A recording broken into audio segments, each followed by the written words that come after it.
प्यारे बच्चों, आपका दिन मंगलमय हो।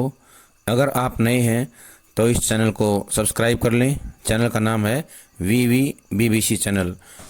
आज हम करेंगे विभिन्न माध्यमों के लिए लेखन पाठ का अगला पार्ट। हमने पहले किया था रेडियो के बारे में, आज हम करेंगे टेलीविज़न। जब हम टेलीविज़न लेखन की बात करते हैं तो यह साफ है कि इसमें दृश्यों की अहमियत सबसे ज़्यादा है, यानी कि दृश्य इसमें सबसे महत्वपूर्ण होते हैं। यह कहने की जरूरत नहीं कि टेलीविज़न देखने और सुनने का माध्यम है और इसके लिए समाचार या लेख यानी स्क्रिप्ट लिखते समय इस बात पर खास ध्यान रखने की जरूरत पड़ती है कि आपके शब्द पर्दे पर दिखने वाले दृश्य के अनुकूल हों। अभी तक हमने प्रिंट और रेडियो माध्यम के लिए लेखन की शर्तों की चर्चा की, लेकिन टेलीविज़न लेखन इन दोनों ही माध्यमों से काफी अलग है। इसमें कम से कम शब्दों में ज्यादा से ज्यादा खबर बताने की कला का इस्तेमाल होता है। इसलिए टीवी के लिए खबर लिखने की बुनियादी शर्त दृश्य के साथ लेखन है। दृश्य यानी कैमरे से लिए गए शॉट्स, यानी कैमरे के द्वारा लिए गए दृश्य जिनके आधार पर खबर बुनी जानी है, यानी दृश्यों के आधार पर ही खबर का निर्माण किया जाता है, खबर बनाई जाती है। अगर शॉट्स आसमान के हैं तो हम आसमान की बात लिखेंगे, समंदर की नहीं। अगर कहीं आग लगी हुई है तो हम उसका जिक्र करेंगे, पानी का नहीं। ये गतिविधि दी गई है। तो प्यारे बच्चों, ये गतिविधि करनी है सभी को। जो हमारे टेलीविज़न है, न्यूज चैनल, आज तक, NDTV, इन पर जो प्रसारित की जाती हैं रात 9 बजे, वो खबरें सभी को सुननी है। एक दिन बाद एक अलग अलग टेलीविज़न की हर रोज, और एक सप्ताह तक या 2 सप्ताह तक ये काम करना है। उसको सुनने के बाद सभी को 200 शब्दों में क्या है, एक रिपोर्ट तैयार करनी है। रिपोर्ट तैयार करके फिर कक्षा में उसको सुनाना है। तो ये सभी की दिल्ली की किसी इमारत में आग लगने की खबर लिखनी है। अखबार में आमतौर पर इस खबर का इंट्रो कुछ इस तरह का बन सकता है। दिल्ली के लाजपत नगर की एक दुकान में आज शाम आग लगने से 2 लोग घायल हो गए और लाखों रुपए की संपत्ति जलकर राख हो गई। ये आग शॉर्ट सर्किट की वजह से लगी। लेकिन टीवी में इस खबर की शुरुआत कुछ अलग होगी। दरअसल टेलीविज़न पर खबर 2 तरह से पेश की जाती है। इसका शुरुआती हिस्सा, जिसमें मुख्य खबर होती है, बगैर दृश्य के न्यूज रीडर या एंकर पढ़ता है। दूसरा हिस्सा वह होता है जहां से पर्दे पर एंकर की जगह खबर से संबंधित दृश्य दिखाए जाते हैं। इसलिए टेलीविज़न पर खबर 2 हिस्सों में बटी होती है, यानी 2 हिस्सों में विभाजित होती है। अगर खबरों के प्रस्तुतिकरण के तरीकों पर बात करें तो इसके भी कई तकनीकी पहलू हैं। फिलहाल हम दिल्ली में आग की जिस खबर की चर्चा कर रहे हैं उसे टीवी में पेश करने के तरीकों पर बात करते हैं। अखबार में जिस तरह का इंट्रो हमने लिखा उसे टीवी में एक एंकर सूचना के तौर पर सबसे पहले पढ़ता है। लेकिन अगर आग लगने के दृश्य हमारे पास हैं तो प्रारंभिक सूचना के बाद हम उसे इस तरह लिख सकते हैं, आग की ये लपटें सबसे पहले शाम 4 बजे दिखी, फिर तेजी से फैल गई। निश्चय ही इस खबर की इससे भी बेहतर शुरुआत हो सकती है, लेकिन दृश्य के साथ बंधे होने की शर्त हर खबर पर लागू होगी। दरअसल टेलीविज़न के लिए लेखन कई तरीके से होता है। चूंकि टेलीविज़न पर खबर पेश करने के तरीकों में लगातार बदलाव आ रहा है, इसलिए इसे लिखने के तरीके भी लगातार बदल रहे हैं। इसे समझने के लिए जरूरी है कि हम टीवी पर दिखाई जाने वाली खबरों के प्रचलित ढांचे या फॉर्मेट को समझें। टीवी खबरों के विभिन्न चरण, ये एक महत्वपूर्ण प्रश्न भी है, इसको सभी याद भी करेंगे। टीवी खबरों के विभिन्न चरण कौन कौन से हैं देखें। किसी भी टीवी चैनल पर खबर देने का मूल आधार वही होता है जो प्रिंट या रेडियो पत्रकारिता के क्षेत्र में प्रचलित है, यानी सबसे पहले सूचना देना। टीवी चैनल पर खबर देने का मूल आधार क्या है? सबसे पहले सूचना देना। सबसे पहले सूचना देना क्या है? ये मूल आधार है। टीवी में भी यह सूचनाएं कई चरणों से होकर दर्शकों के पास पहुंचती हैं। ये चरण हैं फ्लैश या breaking news, dry anchor, phone in, anchor visual, anchor bite, live, anchor package. Flash या ब्रेकिंग न्यूज, सबसे पहले कोई बड़ी खबर फ्लैश या ब्रेकिंग न्यूज के रूप में तत्काल दर्शकों तक पहुंचाई जाती है।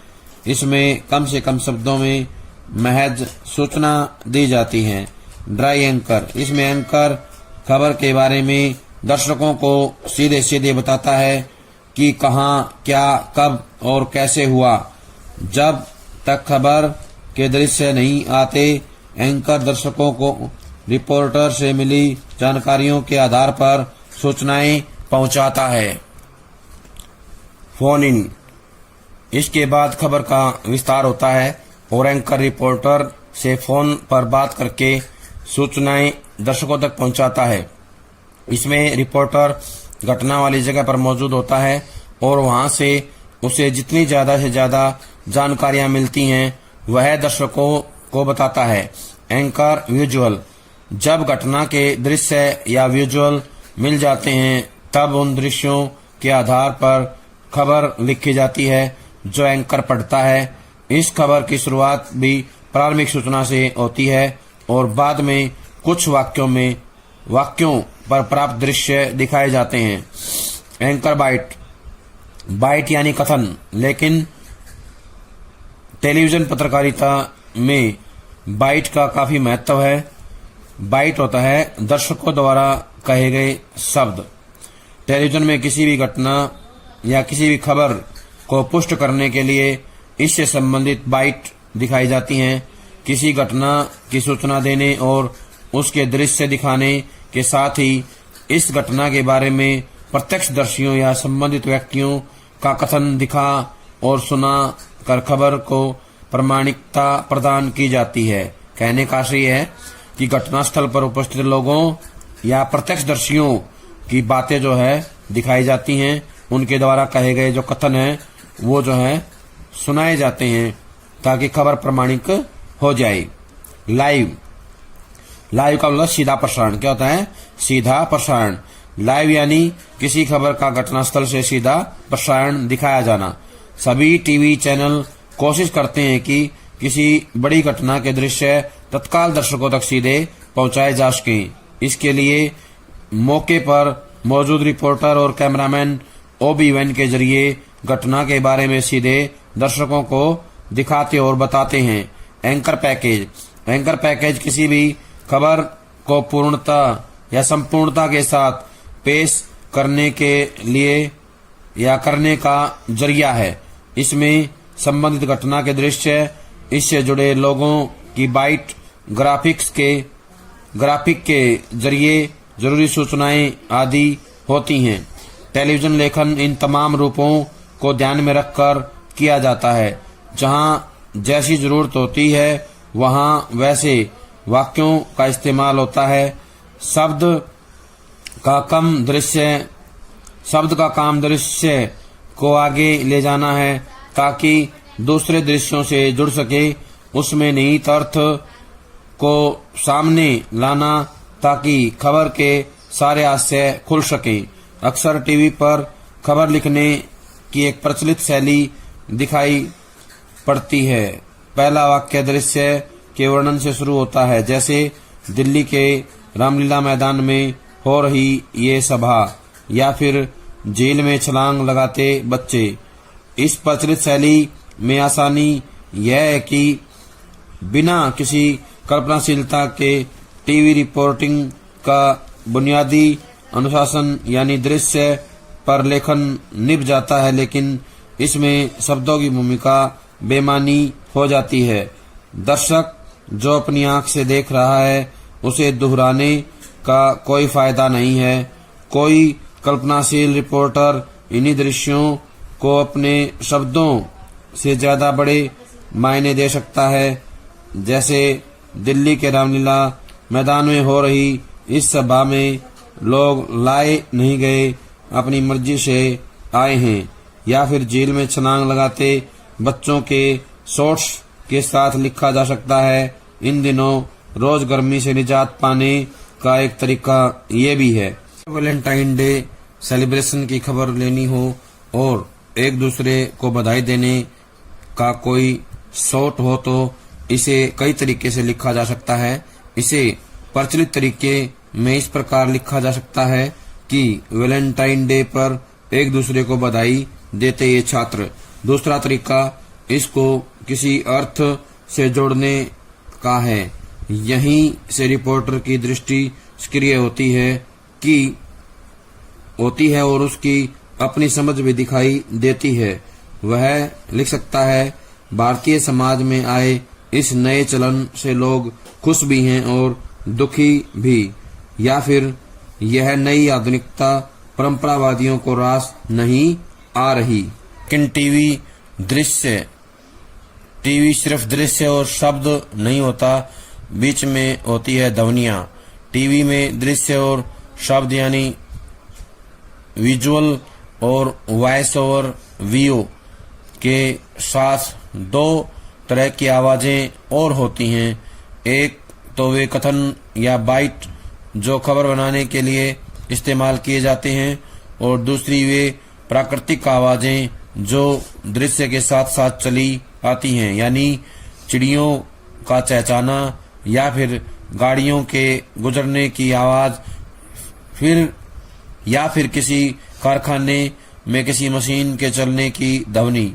टीवी के लिए खबर लिखते समय इन दोनों तरह की आवाजों का ध्यान रखना जरूरी है।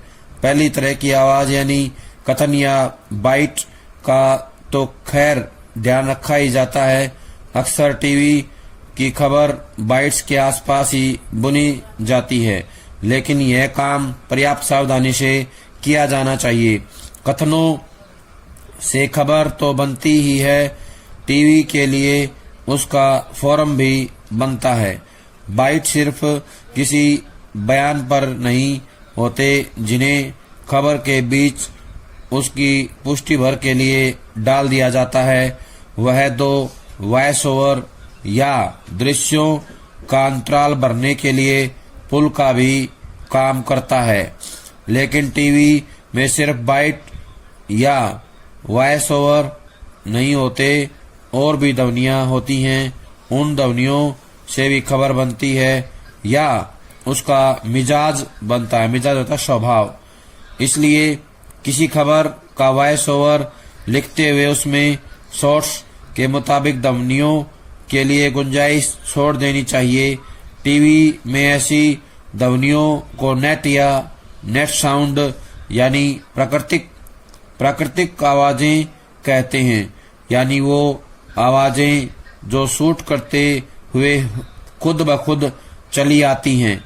जैसे रिपोर्टर किसी आंदोलन की खबर ला रहा हो जिसमें खूब नारे लगे हों, वह अगर सिर्फ इतना बताकर निकल जाता है कि उसमें कई नारे लगे और उसके बाद किसी नेता की बाइट का इस्तेमाल कर लेता है, तो यह अच्छी खबर का नमूना नहीं कहलाएगा। उसे वे नारे लगाते हुए दिखाना होगा और उसकी गुंजाइश अपने वीओ में छोड़नी होगी। वीओ होता है वॉइस ओवर। क्या होता है? Voice over. ध्वनियों के साथ साथ ऐसे दृश्यों के अंतराल भी खबर में उपयोगी होते हैं। जैसे किसी क्रिकेट मैच की खबर में वॉइस ओवर खत्म होने के बाद भी कुछ देर तक मैदान में शॉट्स चलते रहें तो दर्शक को अच्छा लगता है। यानी ऐसी खबरें लिखते हुए भाषा में बहुत सब्र की जरूरत होती है। रिपोर्टर सारी बातें खुद बता देना चाहते हैं, जबकि ज्यादा बेहतर ये होता है कि दृश्य और ध्वनियां भी बोलें। छोटे छोटे वाक्यों और सुगठित संपादन से टीवी की अच्छी खबर खिल कर आती है। रेडियो और टेलीविजन समाचार की भाषा और शैली। दरअसल किसी भी तरह के लेखन का कोई फार्मूला नहीं हो सकता। रेडियो और टीवी पत्रकारिता का भी नहीं। प्रयोगशीलता भाषा को भी समृद्ध करती है और माध्यम को भी। रेडियो और टीवी आम आदमी के माध्यम हैं। भारत जैसे विकासशील देश में उसके श्रोताओं और दर्शकों में पढ़े लिखे लोगों से निरक्षर तक और मध्यम वर्ग से लेकर किसान मजदूर तक सभी हैं। इन सभी लोगों की सूचना की जरूरतें पूरी करना ही रेडियो और टीवी का उद्देश्य है। जाहिर है कि लोगों तक पहुंचने का माध्यम भाषा है और इसलिए भाषा ऐसी होनी चाहिए कि वह सभी को आसानी से समझ में आ सके, लेकिन साथ ही भाषा के सत्र और गरिमा के साथ कोई समझौता भी न करना पड़े। इस कारण हमारा यह दायित्व है कि हम आपसी बोलचाल की भाषा का इस्तेमाल करते हैं, उसी तरह की भाषा का इस्तेमाल रेडियो और टीवी समाचार में भी करें। सरल भाषा लिखने का सबसे बेहतर उपाय यह है कि वाक्य छोटे, सीधे और स्पष्ट लिखे जाएं। असल में जब आप खुद किसी चीज को ठीक से समझ नहीं पाते तो उसे जटिल तरीके से लिखते हैं। इसलिए आप जब भी कोई खबर लिख रहे हों तो पहले उसकी प्रमुख बातों को ठीक से समझने की कोशिश कीजिए और उसके बाद सोचिए कि अगर आपको यह खबर अपने माता पिता, छोटी बहन और सहपाठी को बतानी होती तो कैसे बताते। रेडियो और टीवी में आप कितनी सरल, संप्रेषणीय और प्रभावी भाषा लिख रहे हैं, यह जांचने का एक बेहतर तरीका यह है कि आप समाचार लिखने के बाद उसे बोल बोल कर पढ़ें। इस प्रक्रिया में आपको स्वयं यह एहसास हो जाएगा कि भाषा में कितना प्रवाह है। उसे पढ़ने में समाचार वाचक या वाचिका या एंकर को कोई दिक्कत तो नहीं आएगी, या उसे सभी लोग आसानी से समझ तो जाएंगे। यानी कि समझ में आने वाली शब्दावली का इस्तेमाल हमें करना चाहिए। रेडियो और टीवी समाचार में भाषा और शैली का स्तर पर काफी सावधानी बरतनी पड़ती है। ऐसे कई शब्द हैं जिनका अखबारों में धड़ल्ले से इस्तेमाल होता है, यानी खूब इस्तेमाल किया जाता है, लेकिन रेडियो और टीवी में उनके प्रयोग से बचा जाता है। जैसे निम्नलिखित, उपरोक्त, अधोस्ताक्षरी और क्रमांक आदि शब्दों का प्रयोग इन माध्यमों में बिल्कुल मना है। इसी तरह द्वारा शब्द के इस्तेमाल से भी बचने की कोशिश की जाती है, क्योंकि इसका प्रयोग कई बार बहुत भ्रामक अर्थ देने लगता है। उदाहरण के लिए इस वाक्य पर गौर कीजिए। पुलिस द्वारा चोरी करते हुए 2 व्यक्तियों को पकड़ लिया गया। इसके बजाय पुलिस ने 2 व्यक्तियों को चोरी करते हुए पकड़ लिया ज्यादा स्पष्ट है। इसी तरह तथा, एवं, अथवा, वह, किंतु, परंतु, यथा आदि शब्दों के प्रयोग से बचना चाहिए और उनकी जगह और, या, लेकिन आदि शब्दों का इस्तेमाल करना चाहिए। साफ सुथरी और सरल भाषा लिखने के लिए गैर जरूरी विशेषणों, सामासिक और तत्सम शब्दों, अतिरंजित उपमाओं आदि से बचना चाहिए। इनसे भाषा कई बार बोझिल होने लगती है। मुहावरों के इस्तेमाल से भाषा आकर्षक और प्रभावी बनती है, इसलिए उनका प्रयोग होना चाहिए, लेकिन मुहावरों का इस्तेमाल स्वाभाविक और जहां जरूरी हो वहीं होना चाहिए, अन्यथा वे भाषा के स्वाभाविक प्रवाह को बाधित करते हैं। ये गतिविधि है नेशनल चैनल पर प्रसारित रात 9 बजे के समाचार बुलेटिन को ध्यान से देखिए और सुनिए। देखिए और सुने गए समाचार में बाइट, वॉइस ओवर और नेट को अलग कर लिखें और अगले दिन कक्षा में इस पर चर्चा करें। यानी कि नेट को अलग करना है, बाइट, वॉइस ओवर, नेट को अलग करना है समाचार सुन के। ये सभी बच्चे घर पे काम करेंगे। तो साफ रखने के कुछ जाने पहचाने नुस्खे हैं। नुस्खे माने होता है उपाय। एक तो वाक्य छोटे छोटे हों, एक वाक्य में एक ही बात कहने का धीरज हो, यानी कि एक वाक्य में एक ही बात कहनी चाहिए, इतना धैर्य बनाए रखें। वाक्यों में तारतम्य ऐसा हो कि कुछ टूटता या छूटता हुआ न लगे, यानी वाक्य में तारतम्य होना चाहिए। जो वाक्य बनाए गए हैं उनमें तारतम्य जरूरी है। तारतम्य का होता है तालमेल। दूसरी बात यह है कि शब्द प्रचलित हों और उनका उच्चारण सहजता से किया जा सके। क्रय विक्रय की जगह खरीद बिक्री, स्थानांतरण की जगह तबादला और पंक्ति की जगह कतार टीवी में सहज माने जाते हैं।